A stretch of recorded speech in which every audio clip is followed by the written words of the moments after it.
You are listening to the Cookbook Love podcast with Maggie Green, episode number 284.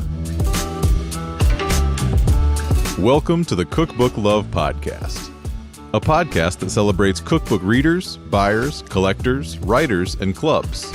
And now your host, cookbook author, culinary dietitian, and cookbook writing coach, Maggie Green.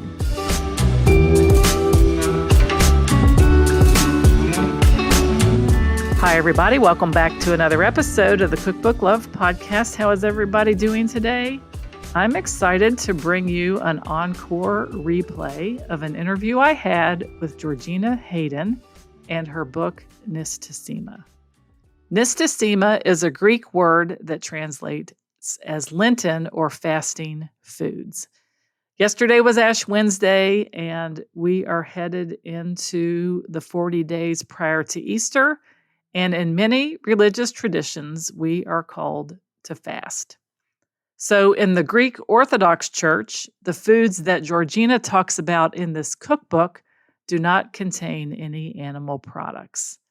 And therefore, this book is full of beautiful plant-based recipes and traditions for the Orthodox faith because they can spend up to 200 days a year fasting or eating in this way. And I find this fascinating because in the Catholic Christian tradition, we're called to fast for 40 days, and in the Greek Orthodox faith for 200 days. So because of the length of time that they fast, it's very ingrained in their everyday life to go into a bakery or to a deli and to find sections of plant-based foods. So I wanted to use her book as an inspiration for the things that I'm going to cook this Lenten season. And I thought, well, you know what? There might be people out there who are going to be doing the same thing. And this would be a perfect time to be sure that you're familiar with Georgina's book and that you can find a copy of or perhaps look into for your Lenten journey if you will be partaking in that. On the podcast today, Georgina very generously shares stories about the creation of this book. This is her third book. We talk also about her love of Greek and Cypriot food, how she learned to write recipes, and her story about becoming part of Jamie Oliver's culinary team. So without further delay, let's dive into this interview with Georgina Hayden. Hi, Georgie. Welcome to the Cookbook Love podcast. Hi, Maggie. Thanks for having me. You're welcome. I'm excited that you're here. And before we get started and talk about your book, why don't you tell everybody a little bit about who you are and what you do? Okay, so I'm Georgina Hayden, or Georgie. I'm a food writer in England. I'm based in England. And we're talking today about my current book, which is called Nistisima, which is actually my third book over here. And yeah, I write for magazines and books and newspapers. But before all that, I was also a food stylist. So I've been in the industry for about 20 years now. Yes. I love it. Yes, great. And there's never a shortage of things to do when you work in the food industry, is there? Absolutely. No, completely. My family, we had a restaurant. I was born and lived above my family's restaurant. So it's been in my blood from the moment I was born, basically. Yeah. Have you always been in London? Yes, I have. Yeah, my family, both my parents come from Cyprus and their families come from Cyprus originally. Cyprus is a little island in the Mediterranean. It's surrounded by Greece and Turkey in the Middle East, and that's where my roots are. But I'm a born and bred Londoner, so yeah. Yes, very nice. Well, let's talk about the book. Okay, so this is did you say it was your third book? Yeah, so it's my third book out in the UK, but for you guys, this is my first American release, which is really exciting for me. And it's interesting that this is the book that has been taken by the States, which is really cool. But yeah, I'm just super excited. I've had my books published. All of three of the books have been published in other countries like Germany and the Netherlands and obviously Australia and whatnot. So this is your first one of mine. So very exciting. Exciting. Okay, and let's talk about the book then. Called Nistisima. I had to have you help me to pronounce the word correctly. No, you did it great. Let's talk a little bit just about the book. Tell everybody what it's about, and then we're going to dive into some of the particulars related to the book, because I think that it's a book that you can come at from many different angles. Yes, absolutely. So Nistisima, on a very, very surface level, is a plant-based cookbook that focuses on food from the Mediterranean and the Middle East and sort of Eastern Europe. That is your very simple sell, but it's actually a lot deeper than that. It's the roots of it are from the Orthodox Church. So my family are Greek Cypriot, we're Orthodox. And as a result, we spend over half the year not eating meat, just eating plant-based diets, basically. This is something I've grown up with all my life. My grandmas do it, religiously. And I never questioned it as a kid. We ate lentils every Wednesday, every Friday, before Easter, XYZ. And it's something that as I've got older and have grown in the food world, I'm seeing all these trends now. People are eating more fruit and veg. They want to be plant-based or vegetarian. And I've been thinking about it a lot. I came to it for a specific reason, but it's something that fascinates me, that actually we adopt these new sort of eating patterns and eating ways, but these are things that have been around for centuries. And it's not just the Orthodox Church. I mean, every religion, so many religions have their own food practices and things that they abstain from, XYZ. But this one was relevant to me, and I really wanted to delve into that.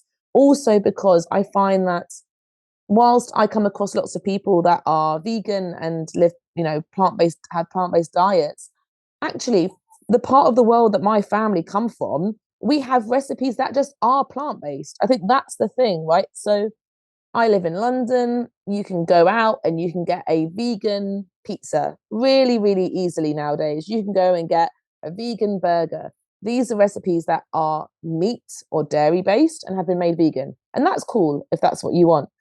But from where I'm from, we just have a plethora of recipes that just are vegan because that's the way we eat. So if you were going to go and eat a meze, or you're going to go and have food in the Middle East, and, hummus, baba ganoush, all these amazing chickpea stews and aubergine dishes, they're all just vegan. So I digress, but that is what the book is about. On a very basic level, it's plant-based, but it's so much deeper, and it looks at why this part of the world has got this naturally plant-based heavy diet. And I just think that's fascinating. Yeah. So this is what fascinated me too about your book, because at the surface level, you could say, oh, this is vegan Mediterranean recipes. Yeah. But there's so many more things about it. And let's start with this why of this Greek, Cyprus-based, Middle Eastern.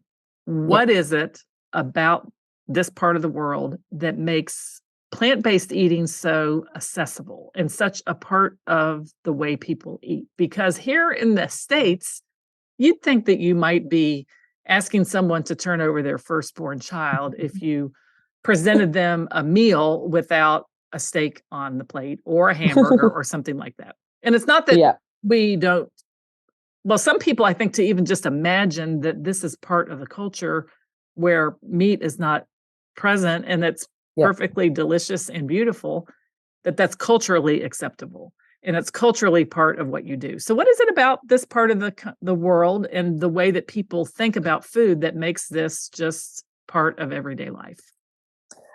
Gosh, that's a really good question. I think there's lots of things. I think obviously for me, I came to the book on a really neutral stance. It's obviously steeped and it's all based around the church. So the first sort of 20 pages, I did lots of research. I wrote most of this during lockdown, which was really hard. I knew I was writing beforehand, and then we went into lockdown. So, it involved me FaceTiming women in Jordan. I have a monk in Lebanon called Father Augustine that I talked to on WhatsApp. I was emailing these priests in Mount Athos in Greece, really extensive research into understand how they eat and what they eat. And in terms of the Bible and the church, I've come to it very neutrally. This isn't a religious book. I'm not here to practice or preach anything to anyone. It's just factual. But, the Bible says to abstain. It's not just the Bible, lots of religions. I've grown up in a very multicultural part of London. A lot of my friends are from Asia. So if you look at India or Pakistan, Hinduism, Muslims, they all have Ramadan or different events and religious festivals. And it's really common practice to sort of give things up for a long time. And all of these cultures, they have a lot of them are very naturally rich in vegan dishes. You can eat very easily in lots of parts of Asia without having dairy, and the Middle East and Eastern Mediterranean is the same. And that is because of the religious reasons. So when I was maybe a teenager, about 10 years old, maybe a bit younger, I went to Cyprus on a family holiday, like I did almost every year. And I'd at this point decided to be vegetarian. Now, just to clarify, I'm now a carnivore. I eat everything, right? So writing a vegan book as a carnivore as well is also very interesting. And I do abstain for certain periods of the year. But when I was 10, I decided I was going to be vegetarian. And I went to Cyprus and I told my family that I don't eat meat. And they were horrified. And it was that scene from Big Fat Greek Wedding, that famous one. You don't eat no meat, I give you lamb. I mean, that film is so accurate. You can't. It's just amazing, right? So I went over and they just couldn't understand it. And I think that's the notion as well. You think, oh, Greek food, you're thinking lots of grills, lots of kebabs, those sort of famous dishes. But if you say to them, if you say you're vegan, they might look at you a bit funny. But if you say, I'm fasting, they suddenly totally understand what you're trying to say. I mean, to the point in Cyprus, we love our baked goods, and we have lots of bakeries, often open 24 hours a day, which is quite remarkable. You can go at 2 o'clock in the morning. And in all of these bakeries all over the island, big, big bakeries, there are sections that are plant-based. But we don't call it veganism. We don't call it plant-based. We call it nistia or nistisimo, which means, that's the title of the book. It means essentially fasting food. These are foods that you can eat when you are basically abstaining. So it's just the way you talk about it. Yeah. And fasting in this regard doesn't mean like not eating and like going long periods of time without food. It means fasting from animal products. Yeah. Exactly. So when we say fasting, we don't mean what I think a lot of people think of, like intermittent fasting or just not eating. We do eat. So, most people be familiar with Lent, which is 40 days before Easter. Yeah. But if you are of Orthodox faith, you do it before Christmas, before Easter, 2 weeks in August for the Assumption of the Virgin Mary, and you do it every Wednesday and every Friday. So for people that are devout, like my grandma, you do this for like 200 days a year where you're not eating animal products. And that's so interesting, isn't it? Like my grandparents, they're in their 80s, my other grandparents too, when they were around, old gent school people, on days when they weren't fasting, there were just a standard side of lamb chops on the side of any dish, right? Not lamb chops, like there's always meat. But isn't it amazing that nowadays we have things, and I don't know about you guys, but we have meat-free Monday, we have veganuary instead of January, like all these things that we're trying to adopt into our cultures and into our everyday lives to essentially do what religious beliefs and religious purposes have been doing for centuries. Yeah. Neither's right or wrong, but it's just interesting that we're just repurposing what other people have done for years already. Right, because I think that people must realize there is value in taking a pause from certain things 100%. on a regular basis. 100%. I couldn't agree with you more. And again, this has nothing to do with religion, but you look everywhere in the world, to constantly eat meat and rich food, to eat everything all the time is not what it's about. It's being told to us by doctors. I'm not a doctor. I'm not going to start trying to tell you things. But, all you have to do is scratch the surface a little bit and you'll know that basically we shouldn't basically be eating cream, cheese, butter and meat all day, every day. I mean, it's not good for you, right? It's all about balance. And I think that's the key. And I think also there's lots of other reasons. The church, Orthodox Church is the main thing. But I think especially in those parts of the world, it's very hot. Historically, there might not have been lots of money. People are very frugal. I cook with my granny, my Aya still all the time. She never wastes anything. Everything has got a purpose. And I think a lot of the way people used to cook, especially in these countries that now, they're sort of maybe getting a bit more affluent now, but it was always very seasonal. It was always very frugal. And I just think it's a really interesting way of stripping it back. So writing that book, I think, especially when we were in lockdown, I mean, how timely, how, Matt, we couldn't get things, we had to make do X, Y, Z, same story all around the planet, I'm sure. Yeah. But it was, it really opened my eyes up a lot. And all of this aside, that book could have been double the size. There were so many recipes from these different countries that were vegan. I was just like, this is amazing. Like, I'm not trying hard here. I'm not being like, oh, let's veganize something. Not at all. The recipes were coming at me thick and fast. It's a way of life. I can't include any more. This is incredible. So yeah, really interesting. Yeah. So what's going to happen, do you think, culturally then, the further we get away from the original reason that people in your part of the country and then even in other parts of the world did this? It's really, I think, I tell you what's really fascinating is when I was speaking to people, I spoke to different age groups and whatnot. So basically the countries I focus on is Greece and Cyprus, because that's sort of the heart of the Orthodox Church and Mount Athos. And then I looked at the countries surrounding it. I mean, there's the Orthodox churches in a lot of countries, but I wanted to make it quite concise. So we're thinking Eastern Europe and the Middle East, obviously very topical in terms of politics and what's going on in those countries. But I wrote this before things really kicked off with Russia and Ukraine. And so I looked at Russia, Ukraine, Serbia, all the way down to Lebanon and Egypt and Syria. So really diverse group of people. And it's important I spoke to people that live this way. So I was talking to Olia Hercules, who's a really well-known Ukrainian writer. I'm sure you know who I'm talking about. And Alyssa Timoshkina, who's, again, a well-known Russian writer. And actually, it was Alyssa that said to me, and this is the same for Cyprus for sure, I said, talk to me about people that fast, in Russia and Ukraine and whatnot.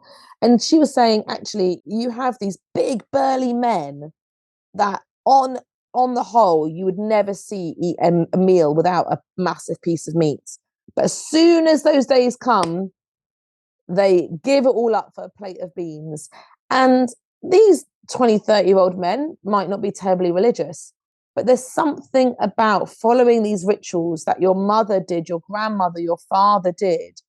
And it's a connection, I think, also for a lot of people that are away from their roots. So people like me who were in, Western countries, I do it, why do I do it?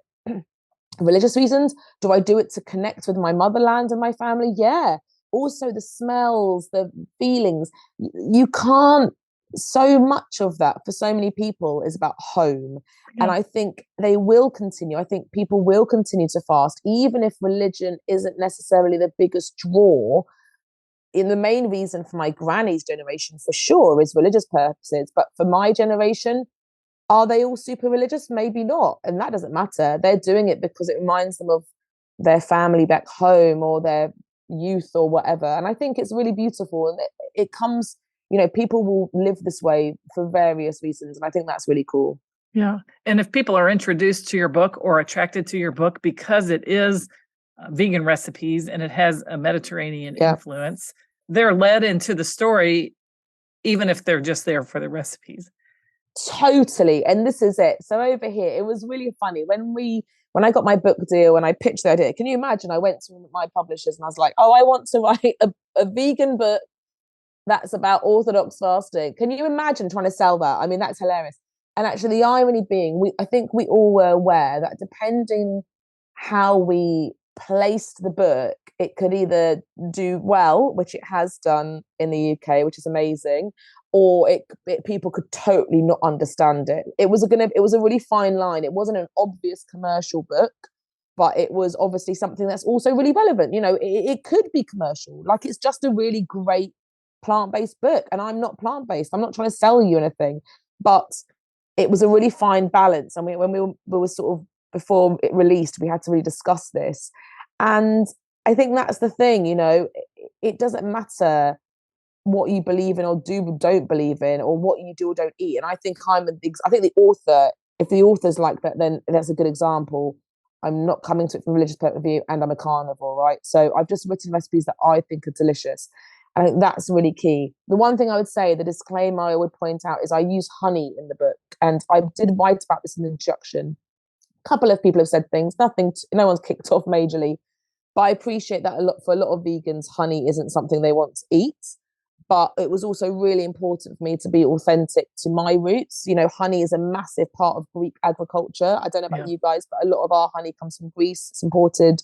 It's one of the biggest, we're one of the biggest producers of honey. And so whilst if I use honey in the recipes, I try to be considerate and say, you can swap it for X, Y, Z, maple, agave, blah, blah, blah. It's not always possible, but on the whole, I try. But more than anything, I didn't just want to make it faddy for the sake of a new wave of eaters. It was important to, Right. Because it's not as much of, I think the pattern and the seasonality, even through the liturgical church year, it's more of a way of life that way than it is being vegan to the nth degree with no honey and things that perhaps gelatin, other things that a vegan diet is sometimes perceived as being. But that's kind of the word vegan automatically in a lot of people's minds conjures up a lot of images. And whether they be right or wrong, I love the fact that the image that your book conjures up is so totally different than some other vegan books that people might see. It's more about home. It's more about religious culture. It's about practices. It's about doing things a certain way, a certain time of year. And I think that even if you come to this book just for the vegan recipes, I hope that everyone can really, truly enjoy the why behind it that you talk about, and the reason why you actually feel like this book is a place for people to explore thinking about food in a different way.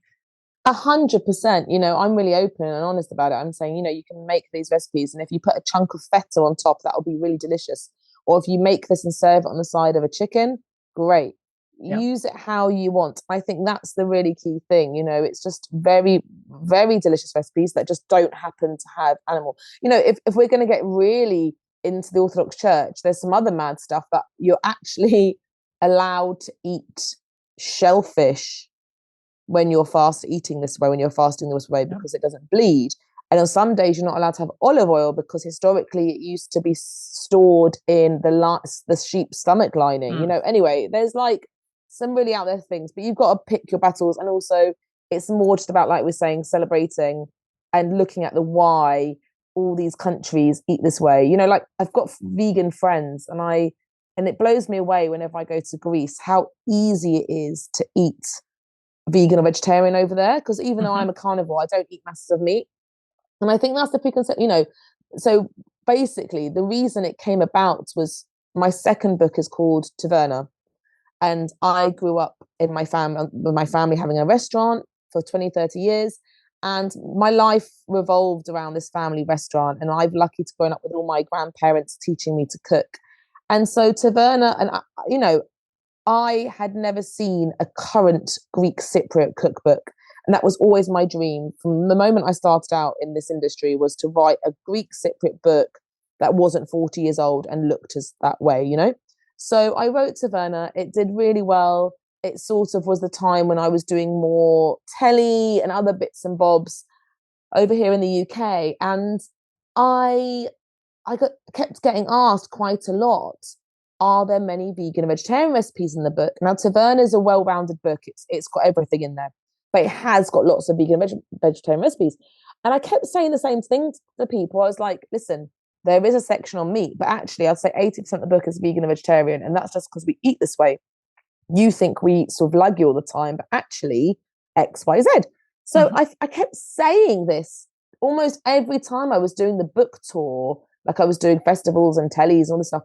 And I was like, well, listen, if I'm being asked this all the time, I need to put my money where my mouth is and actually go and research this. And that's how Nistisima was born, because it came from almost a request from people from my previous book. And I was like, well, that's actually really interesting as well. The preconception, I think, with Greek diet and that part of the world is the stuff that you see from takeaway shops or restaurants. So if you were not Greek and you go to a Greek restaurant and eat, you think we only eat lamb.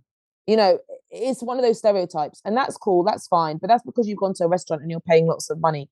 If you went to my granny's house, you probably wouldn't. She'd give you some lentils. That's the reality, right? It's peasant food versus restaurant food.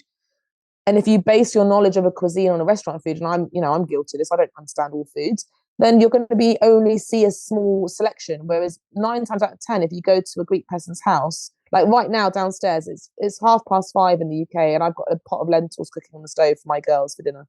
Yeah. And that's just the thing that I wanted to really showcase, I think. Yeah. And I think, speaking for myself and for people who are listening that may be curious about this book, it opens my mind to a whole new way of thinking about cookbooks. Not that you were prescriptive about the religion part, but that you were willing to bring in the discussion of what a particular faith practice asks of their people during times of fasting. And that introduces things into our kitchen and ways of eating that are different than where we're from. It's different from the country we live in. It's different from anything else. It's from a religious perspective. And like you said, you didn't do this to like try to convince anybody, but you were willing to take the chance and to say, I want to explore. It is hard. And I think in particular with this particular topic, but if anything, I would love to challenge listeners to look at books and open our mind up to the way that people adjust and do what they eat based on religious practices, because it is part of cultures.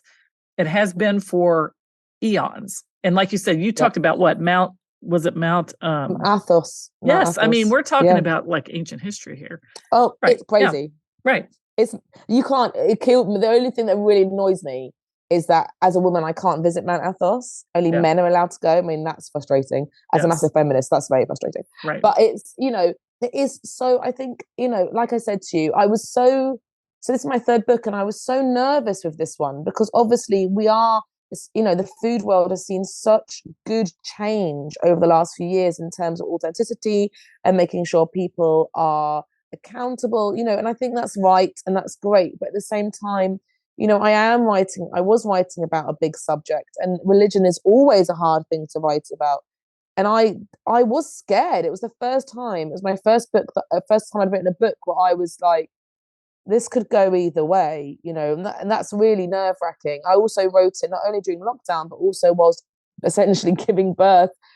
On social media, people that followed me at the time would have seen that I basically wrote it in a car with sleeping babies in the back of my car. Yeah. I was like breastfeeding and writing one-handed, I was writing it in the state of like, what am I doing? Not to sort of say, wow, look, I wrote something really hard, more from a sort of like, am I doing this right? And common sense checking myself, it was challenge, and it is hard, I think, but at the same time, I don't think we should try not to be scared to write these big topics. This is something that I don't think, as apart from the Mount Athos cookbook, which there is one, and it is actually very good. But apart from that, I don't know of anyone else that's written. I'm not saying there hasn't been, but I've done my research. I'm not aware of anyone who's written a book like this. And it seems so obvious to me. It seems like I think we need more of them. It's because it crosses boundaries that a state, a region, a country, a book about Greece, I've written 2 books about Kentucky, books about places can't contain this. Yeah. Absolutely. It's bigger than that. Do you know what's really interesting? So when you open the book, you have end pages, don't you? So you have like the end pages at the beginning, at the end of the books, and all cookbooks, and they tend to be very pretty pages that might have illustrations. And I really wanted a map because the countries I chose are all connected. So Cyprus is like in the middle, and then you've got Egypt and Lebanon and Syria all coming around it, and Greece and Turkey, and Russia, Ukraine, blah blah. And I was like, it makes sense to have a map to show all the amazing countries, the people I've spoken to. But because the book was printed in China won't print maps and borders. And if they did, we could have gone ahead with it, but they could have stopped at the last minute and might not have left. It was this, that in itself tells you everything, doesn't it? Yep. I mean, I was like, that's quite risk. I mean, I appreciate the risk. It's very frustrating. We got an artist to create just some word art with all the names of the countries, and it looks very nice, but it's not what I wanted. it's not as visual. Yeah, it doesn't have quite a visual appeal about. When you see a map and you see boundaries and you see places in the world defined by borders, it really puts you into that spot. But then when you look at these Orthodox fasting rules, that probably it's a whole swath of countries that come together under this umbrella, and there's some solidarity to it. Like if you think on a Wednesday, think about all the people. Today's Tuesday, we're recording this, but that tomorrow could be following these fasting rules. 100%. And it's true. It's actually I think it feels connecting. It feels like it feels connecting.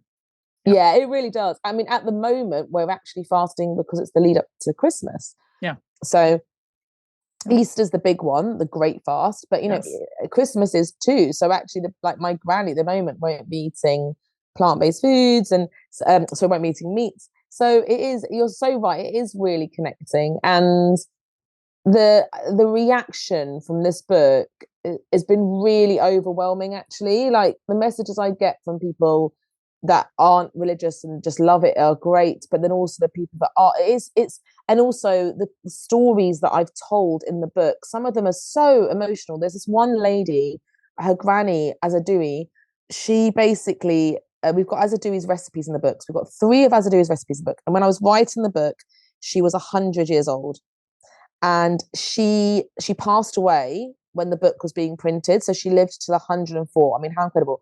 And Azadoui was born in Turkey, but she was Armenian.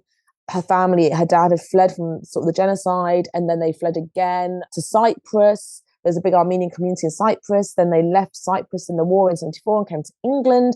Anyway, just from social media to doing a shout out of people that have grown up in these families. I met this amazing woman whose granny I then met, and her stories are in the book. Anyway, you know, what a privilege to be able to tell these stories and to have these women and men and their backgrounds in this book. And it does feel like a real responsibility, and it's really emotional, you know. Yeah. There's one recipe, actually, I'm digressing now. There's one recipe that I couldn't find anything on. Like, you know, I Googled it and I read books and I went to the library, and I was like, how rare is that to not be able to find anything else? I mean, that feels like an untapped territory. I was like, this is a really basic recipe. It's basically getting stale bread and boiling water and frying garlic and oil and tossing it together, and it's really delicious and garlicky and salty and yummy. But I was like, I can't find anything on this online or in books, and that even then you feel like you're preserving history. Yeah. You know, I'm not being all like, oh wow, look at me, I'm wicked, but that is essentially what you're doing. Right, because a lot of times people take the totally opposite opinion. They say, well, like, what's new to be explored in cookbooks? Why would anybody really need to buy a new cookbook? Why would anybody need to write a new cookbook? But this is the reason why. Yeah. I think there's a lot of things that people do in their homes for a lot of different reasons when it comes to food that it's just fun to learn about. It's fun to explore, and it's fun to document and add some depth and richness to the types of books that we're writing and to the conversation about food, which is a worldwide connector. Totally. Across languages, across religions, across countries, across states, across political things, food is a common denominator.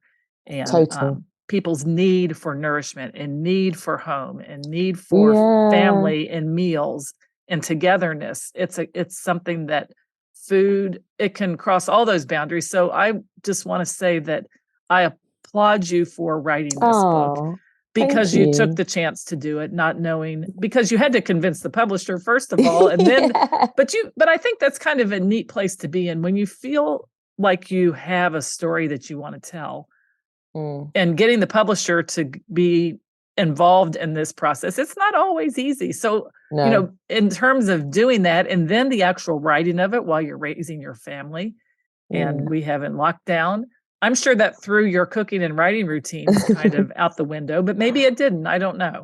It was a welcome. You know what? We all just got by, didn't we, in those times? It was all a bit mad.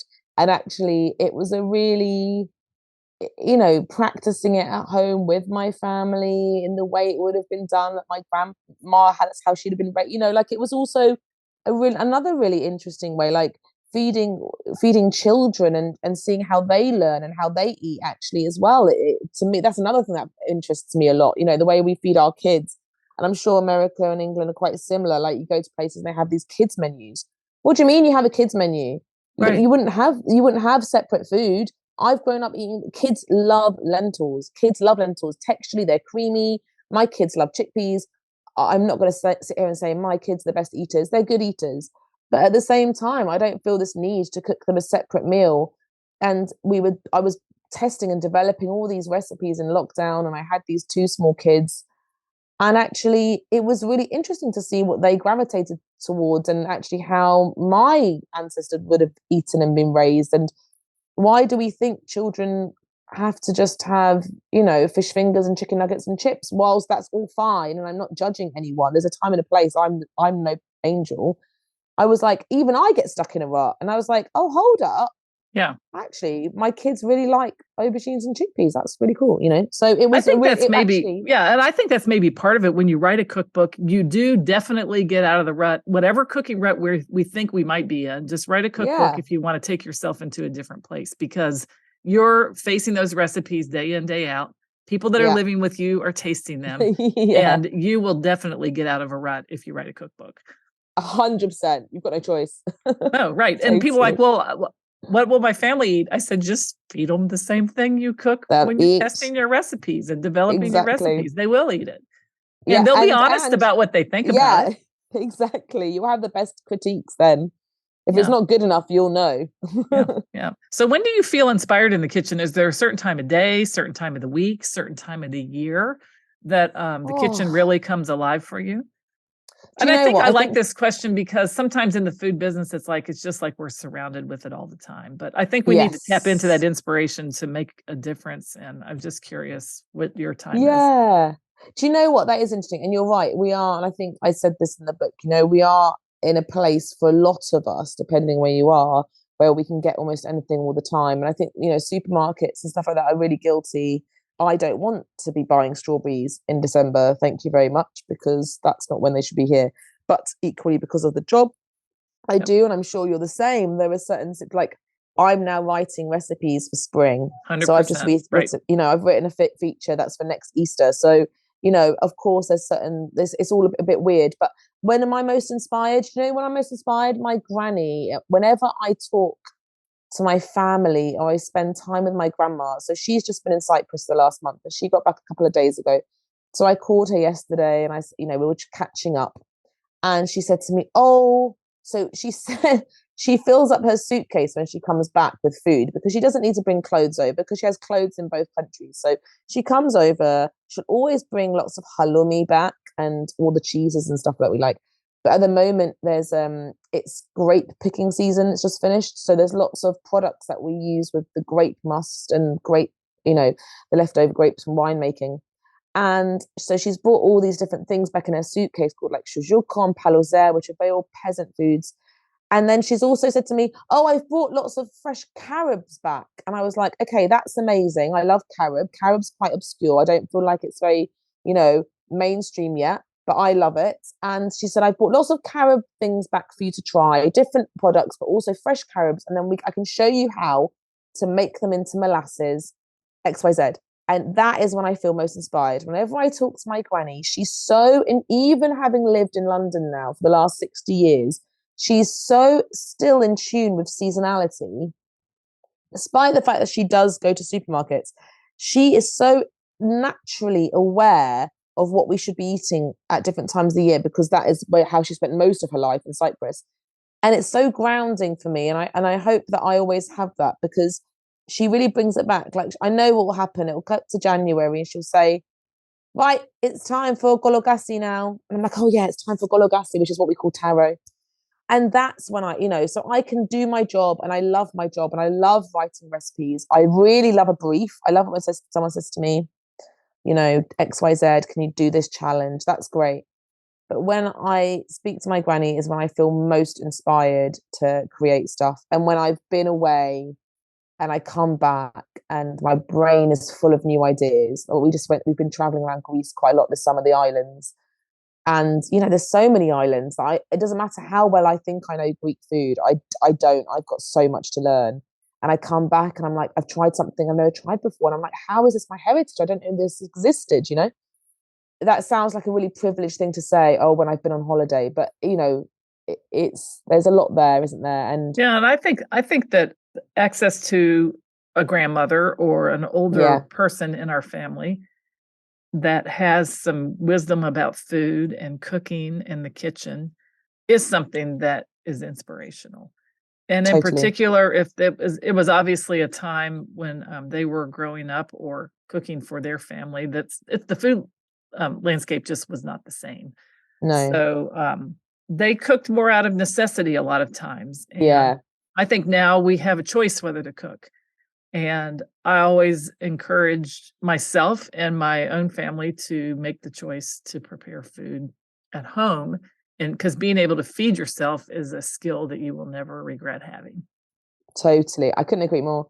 I get my kids involved. Right, 100%. And I think that that's a challenge for us who have children now, to keep that in front of us and know that they will, whether they realize it or not right now, the capacity to have ingredients in your kitchen that they can feed themselves with is, and shopping for things that are real things, real food is absolutely it's amazing to be able to do that and to be able to feed ourselves and other people. So this is it. To have that skill is like, I remember when I went to university and I met a girl who didn't know that you could make custard. She just thought it was the powder from a can, and equally then later on in life met a friend who didn't know that you could make rice pudding, again, who thought it came from a can. And that's fine. And actually, but it is like learning to cook is a basic skill, but it's something that is it's so important. But also it's, like my granny, like you say, they learned to cook from necessity. They learned to cook from maybe not having much money, lots of mouths to feed. All my grandparents had numerous siblings. They were all like one of 8, if not more. Things, it was different back then. And actually, I'm not saying that my granny is a great cook. The one that I still cook with now, she's the one that had the restaurant for 30 years. So she is an amazing cook, right? But I'm not saying that everything she makes is the most delicious version of itself, but it's just the knowledge that is in her. Yes. That is, I just feel so blessed and so lucky to have access. And I just feel like I just want to keep absorbing. So any conversation and time with her is always good time. Yes, that's for sure. And I think that if we start to get concerned that we might be feeling like we're talking from a place of privilege, I just always step back and remember that there are ways that we can share the skills we have and the food that we have with other people if we think that there are people in our communities that are going without. And this time of year, it's easy to find those places where we can support people financially, but there's lots of ways that you can help people learn these things and help people share in the bounty that we have. And so absolutely, I'm trying to balance that out, right, with looking for those opportunities as well, because they're all around us no matter where we live. Totally. No matter what we do. Yeah. There's everything from, small little, like a soup kitchen in your church, or to bigger communities, bigger projects. And actually so Nistisima, which this is for me, it was a life goal. If you tell me what was my goal, it won the Observer Food Monthly for the best cookbook of the year. Oh wow! And that was, congratulations. For me, thank you. That was like, not just at some point in my life, like if you said to me, what is your top 3 things that you wish you could achieve, that's one of them. So I basically cried for the last 3 months from joy. So the award ceremony happened. I knew I'd won. They tell you in advance because you have to do photo shoots and whatever, but you don't know the other winners. And I was at the award ceremony and obviously super overjoyed. But it was the most humbling award ceremony because there was such a range of people that had won. Like for me in my book, which is important for its own reasons, to other people like Olia for the work she's done with Ukraine. But there was this amazing group of people in West London where, not far from where I live. And this guy, I remember crying my eyes out as he went up to get his award. And he has this community kitchen project where not only does he feed people with food banks and whatever, but they also teach the users how to cook. And it's that sort of circle of life knowledge. It's not just about, like you say, giving money, which is obviously fantastic. And if you can, then that's a great thing to do. But it's like that saying, isn't it, about teaching someone to fish or giving them a fish, right? If you give them a rod and you teach them, or give them the fish themselves. And so anyway, after that, I straight away was like, what can I do? Hopefully I can go and teach some people some skills. And I think that's the thing, isn't it? It's just about always being aware. So whilst we're at the moment, doing our shoebox appeals and packaging up things for people that need it, it's actually the longer game, and like spreading. And I think actually for all, whilst it can be a hideous place, I think social media is very good for stuff like that as well, because the food world on social media, I think on the whole, is really positive. Yep. I've been very lucky. I haven't encountered anything bad. No. But, that's, for a lot of young people, that is where they learn now, and I hate to say it, but, I'm 40, but I don't know about teenagers nowadays, but I know I'm not really on TikTok, but they're on TikTok. I love Instagram, but that's free knowledge, right? So whilst there's all these food hacks and you're thinking, oh my gosh, why is everyone doing the same food hack? That's amazing, because you've got teenagers cooking, right? So let's be really honest about it. That's a good thing.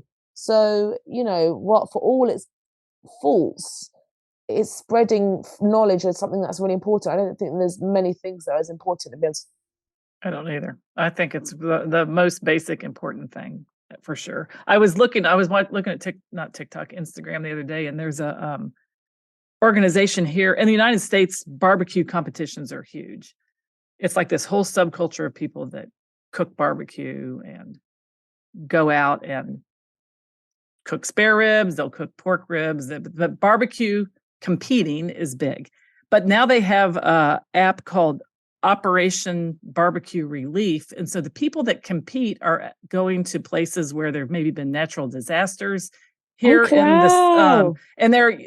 And because they have trailers, they have portable ways to prepare food, because they travel all across the country. So I think that people's ingenuity also, when it comes to food, whether they're amateurs or professionals, home cooks, culinary pros, the value of food and preparing food for other people is just a common thread.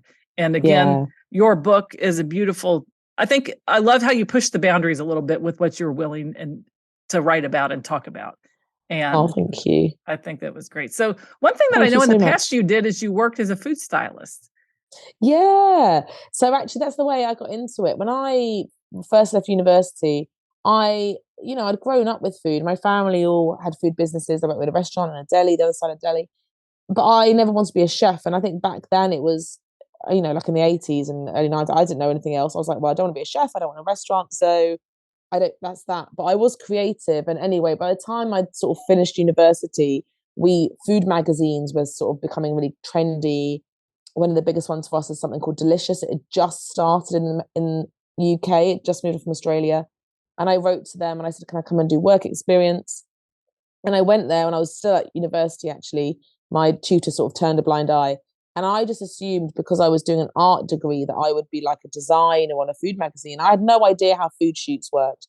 And I went to my first photo shoot and I was like, oh my goodness, I had a real epiphany in that. I was like, this is the job. This is my dream job. A food stylist in the UK, they get to cook the food for photography and television and make it look beautiful. And also they can develop recipes if they want, depends how much they want to do. And I was like, eye on the prize. So, I left uni and I went back to the magazine. I worked in a few magazines and I just worked really, really hard because, I think the food world now is super competitive because of places like social media. Back then, it was all about graft. And, I hadn't been to culinary college, but I'd grown up in food in a restaurant. I had good knowledge and I was willing to work hard. And I was on a photo shoot one day for Jamie Oliver. And his head food stylist, she's still there, Ginny Rolfe, she's amazing. I met her and I think it was something really simple. The photographer wanted a birthday cake for her husband and she couldn't find one anywhere. And I was on this food shoot sort of as a spare part. And I just said, well, let me make you a cake. And they all just looked at me. They were like, what do you mean? I was like, well, I'm sure I can find some ingredients. I'll make a cake. And it was that level of just sort of common sense, making yourself useful. And Ginny, Jamie's right-hand woman, was just like, I have to have you. You must come work with us. And that was, I was by his side for 12 years. I came actually and stayed in the States. We filmed out there in LA when we did the school revolution stuff. Oh, yes. Anytime that he did PR, I would come over there as well. I worked quite a lot in Canada. But he was, other than, if you say who my mentor was, my grannies, but actually also Jamie. And I think the thing is that I learned from him, I was with him for 12 years, was how to write a good recipe. And I don't know about in the States, but in the UK, most people love him, but people are quite, people have strong opinions about celebrities, don't they? But I think he's just an incredible human being. And the best thing he taught me was to write well. And I think that's the only downfall of things like social media, because anyone can write a recipe. People are getting cookbook deals left, right, and center, which is great. Yeah. I do believe there's a place for every voice. However, as someone who has sort of grown in this industry slowly over 20 years, I know how to write a good recipe. And he taught me how to really respect that, someone has gone out, they spent £20 to £25 or $40 to $50 on a cookbook. It's a lot of money. Yeah. They then go and spend money on the ingredients. When they get home and they make that recipe has to work. And not only does it have to work, it has to taste really good, because they've invested their time, their money, and there's nothing bigger than time, right? And that's my biggest learning from him, was how to really, so I do pride myself on the fact that I think that I write a good recipe, and I take care, like everything I do, I test it repeatedly. I make sure it's, good. And that's, I think he taught me in terms of my career, he taught me the biggest life lesson, really. He was an amazing mentor. He's a good guy. Yeah, I think so too. I've always enjoyed anytime I've seen him on TV or interacting, but I feel like he lives what he talks about. And 100%. And I think that that's the difference. And what you're talking about, Georgie, is people writing recipes. This book I read once said, let someone know you're in the kitchen with the food every now and then when you're writing a recipe. Yeah. It's not like the food's over there and I'm over here. Yeah. You have got to experience the recipe before you can write it. 100%. And you need to experience it as you're writing it. And that makes all the difference in the world, because that's what people enjoy about really well-written cookbooks, is that knowing that someone's in the kitchen with the food, and the person that's in the kitchen with the food is the person that wrote the book. That is such a good point. I've never seen that written down before, but that is exactly it, right? That is exactly, it has the person that's written the book. Because this book that you wrote is a lived experience for you. Yeah. 100%. But that's how it should be. And you would be shocked. I mean, you wouldn't be shocked because you write books, but people would be shocked how many times that isn't the case. Someone just said to me the other day, are you working on any new books, Maggie? And I said, well, no, but let me tell you why. It's because I'm not experiencing anything new right now. Yeah. In order to write a book, I need to step into something different. Totally. And I wrote my Kentucky books. I was immersed in all things Kentucky. I wrote a pantry-based book. I mean, I reorganized my pantry. I cooked exactly like I was going to cook in the book. I really try to live the book, and then I write it. And so in order to write a new book, that's exactly what I need to do. I need to step into something different. Totally. And for you, that's what you did with this book during the pandemic and with your children. You stepped into this whole concept of Lenten fasting. Completely. Yeah, we really did. We lived it. And it's fun. I mean, that's the amazing thing about cookbooks. I think it's fun to be able to do that. And I've talked to a lot of cookbook authors, and you can do work for hire jobs, which is not a bad way to make some income for your business. Don't get me wrong about this. But when people say, like, I'll say, what's your secret to writing a cookbook? They'll be like, document everything. I'm like, oh my gosh, they know exactly what. That's it. You have to document everything. Document everything. My husband, I think that's where having a fine art background is really relevant, because you find actually when I was food styling, a lot of food stylists did come from art backgrounds, like photographers or artists. I'm technically a painter. Yeah. And one of the practices when you do an art degree is always sketching. Never stop sketching. You always have a notebook on you. You always have a sketch pack. My husband takes the mickey out of me because I have just got piles of notebooks everywhere. You should see what I put in the closet before people came for Thanksgiving. It's just a big plastic box. I go for about a notebook probably every month, just writing things This is down. it, just writing stuff, and that's the thing. And you have to do that when you're you're an artist. Famous artists don't just sit there and create a piece of work, whilst I'm sure some people think they do, because they're not, maybe whatever, they don't look the part. But to get to the thing that you see on the wall in the art gallery, they've filled about 10 sketchbooks of preliminary drawings. Yes. And that is exactly the same for a good cookbook. That cookbook, yes, I'm sure some of them do just appear. And I think that's because of things like social media. But the really good ones, they don't just appear. No. There are drawings and photos and notes left, right, and center. And long before you really even know exactly what the concept's going to be. 100%. Oh my goodness, you'd crack up. Like on my old laptop, there are files of just like Cyprus pictures of food and stuff way before. I mean, it was a pipe dream, but way before this even happened, because I might need them one day. You never know, right? Yeah, that's exactly right. Well, that's beautiful. So I love the book, and I can't wait to use it and to enjoy so much, the Maggie. food and the recipes that are in it. So that's a beautiful testimony to someone's willingness to push the boundaries in the conversation about food and taking it to not just the vegan plant-based category, not just the area of the world, but the way that people practice when it comes to fasting for religious reasons. So let's talk about one last thing. And I always love to ask people if you have a favorite cookbook.